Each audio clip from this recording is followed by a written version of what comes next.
Kitten belly contains countless parasites. In a cozy little veterinary clinic perched on the corner of Whisker Lane, a peculiar case had just rolled in. Dr. Beatrice Fluffington, a seasoned vet with a penchant for eccentricity, adjusted her oversized surgical glasses and stared down at the tiny patient sprawled across the operating table. The kitten in question, a fluffy white ball of fur named Snowflake, seemed far too adorable to be hiding any sinister secrets. "Okay, team," Dr. Fluffington said, her voice tinged with both excitement and trepidation. "Prepare for surgery. Let's find out why Snowflake has been so squirmy." The room was abuzz with activity. Nurses clad in brightly colored scrubs adorned with cartoon cats bustled about, passing instruments and adjusting the lights. The atmosphere was lighthearted. After all, how serious could things get with a kitten this cute? Dr. Fluffington made the first incision with a flourish, her hands steady as she opened Snowflake's tiny round belly. But what she expected to be a routine exploration turned into a scene straight out of a horror comedy flick. First, there was the sound, a faint, squelchy, wriggling noise. Then, to everyone's shock, a cascade of squirming worms began to spill out of the kitten's belly like a grotesque piñata explosion. "Wormnado!" screamed Nurse Penny, flinging her clipboard into the air as she backpedaled into the corner. "Keep calm, people," Dr. Fluffington yelled, though her wide eyes betrayed her own disbelief. The writhing parasites seemed to multiply before their very eyes, spilling over the edges of the operating table in a squirmy avalanche. The parasites themselves were like something out of a cartoon nightmare. They wriggled and writhed in an exaggerated, almost comical fashion, their slimy bodies making little plop-plop noises as they hit the floor. Some worms even had googly eyes. Well, at least it seemed that way in the surreal neon-bright lighting of the operating room.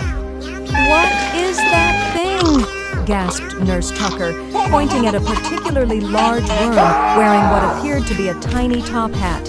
"Focus, Tucker! It's a parasite, not a fashion statement!"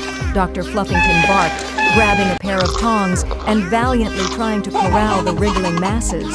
But the worms had other plans.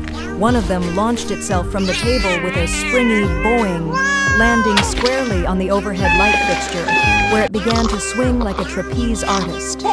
Another worm slithered up Nurse Penny's leg, eliciting a banshee-like scream as she danced around the room, trying to shake it off. The scene descended into chaos. Instruments clattered to the floor, surgical masks were tugged askew, and one nurse fainted dramatically into a pile of medical supplies. The kitten, oblivious to the pandemonium, lay serenely on the table, purring as though this were the most relaxing day of its life. Just when it seemed the clinic would be overrun by the wriggling invaders, Dr. Fluffington had an epiphany.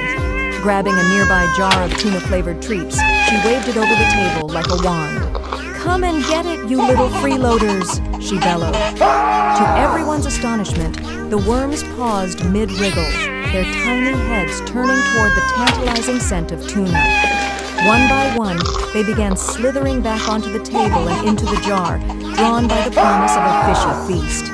Even the top hat worm complied, tipping its hat politely before diving in. Dr. Fluffington sealed the jar with a triumphant flourish and wiped her brow.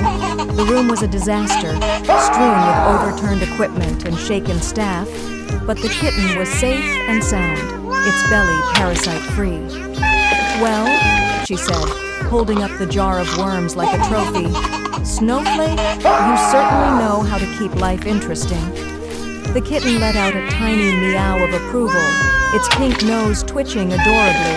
The staff burst into laughter, the tension dissolving into a shared sense of absurdity. Later that evening, as Dr. Fluffington sat in her office with Snowflake curled up on her lap, she glanced at the jar of wriggling worms on her desk. "Maybe I should sell these as a novelty item," she mused. "Dr. Fluffington's Wiggly Wonders, sure to be a hit at Halloween." Snowflake purred in agreement, the perfect picture of innocence. But Dr. Fluffington had learned one thing for sure: never underestimate what secrets a cute little belly might hide.